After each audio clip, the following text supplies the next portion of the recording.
Welcome to another edition of Enid News Sportstalk. I'm Mark Rountree, the sports editor at the Enid News and Eagle. With me again is Shawn Hein, sports writer and longtime writer here at the News and Eagle, Jeff Mullin. We'll start off this week by talking about last week's Enid game, the Sand Springs win. Very good win for Enid. Daniel Barwick had a great debut in his first 11-man game after coming over from Pond Creek Hunter, an 8-man school. You may have seen Barwick a few times last year at Pond Creek. Yeah, I saw him play last year at Pond Creek, and of course he dominated at that level, and you just wondered with his size. He's not a very big kid, but has a lot of speed, and I was curious how he was going to make that transition to 6A. I think it's been more than they could have hoped for. It's some speed in that offensive backfield and in the skill positions that Enid maybe not had for a while. And there's been talk, throughout the clubhouse and fans and all whatnot this week that, is this the next 8-man star that's come to Enid? Ryan Logan, remember Logan from the Waukomis days, and and time will tell how good Daniel's going to be. Wasn't the only guy that had a great game. Clint Shelf, quarterback, very effective passing the ball. Matthew Cotton had a fantastic game. Caught a couple touchdown passes, and he is going to be a tremendous weapon as the season goes along. Next one up is Sapulpa. That's this Friday. It's the Enid's home opener, and always a very tough game against Sapulpa. Always a very hard-nosed team, and in some ways kind of reflective of Enid. Other great games in the area locally here in the Enid area, Pond Creek and Laverne. Yeah. Speaking of those Panthers, they host Laverne Friday night in the District B1 opener for both teams, and which should be a very good district and very good opener for both. Laverne, of course, was ranked as high as #1 in a lot of preseason polls. They lost to Buffalo in their season opener last week, and I talked to Coach Tim Allen. He was very disappointed in how they played for the first half of that game. And then, of course, you got Pond Creek Hunter, who won the district last year.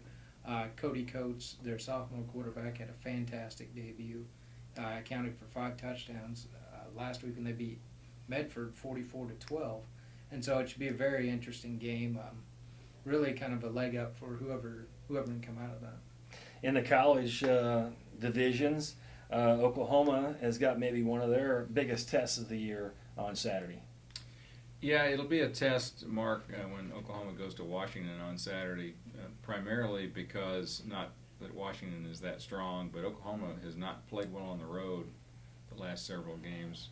2 road losses last year at Colorado and Texas Tech, and then, of course, that 42-28 loss to West Virginia in the Fiesta Bowl. And didn't they have a near miss at Iowa State last year, too? The Iowa State game was a lot closer than people thought it was going to be at Ames, and so the Sooners need to kind of get over that hump, get over the not being able to play on the road. I know Oklahoma State's kind of had the same problem. They went to Washington State the first game. They came out of there with a big win. I think the Sooners can do the same. Oklahoma offense led by Sam Bradford has shown itself to be pretty powerful the first 2 games. And I look for the Sooners to come out of that game with a win, as long as they don't let the crowd and let the Pac-10 officiating bother them. And maybe we'll see Box in there get some more PT this week too. So at linebacker, Oklahoma State hosts Missouri State, game they should probably win. Yeah, in all likelihood. Of course, this game has been moved up. It was a 6 o'clock start at Pickens Stadium. Now it's moved up to noon because of anticipated rain from Hurricane Ike this weekend. This is a game that OSU, off to a 2-0 start, should go 3-0. Missouri State lost to Division II Washburn last week, and so you wouldn't anticipate there to be a lot of problems for the Cowboys. This offense, they look like they haven't missed a beat at all from last year, and again, it's maybe a little bit of the shakiness is still about the defensive play a little bit in that game. Gave up almost 500 yards of offense, so this is a big game for their defense, I think, to get some confidence back. Because from here on out, it just gets tougher. And so they really, need a good performance Saturday. Well, I want to encourage everybody to look online for our blogs through other writers.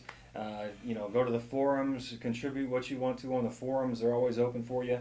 The coaches' interviews and video clips, they'll all be online. That's it from Enid News Sports Talk from Mark Rountree, Shawn Hein, and Jeff Mullin. Thanks a lot.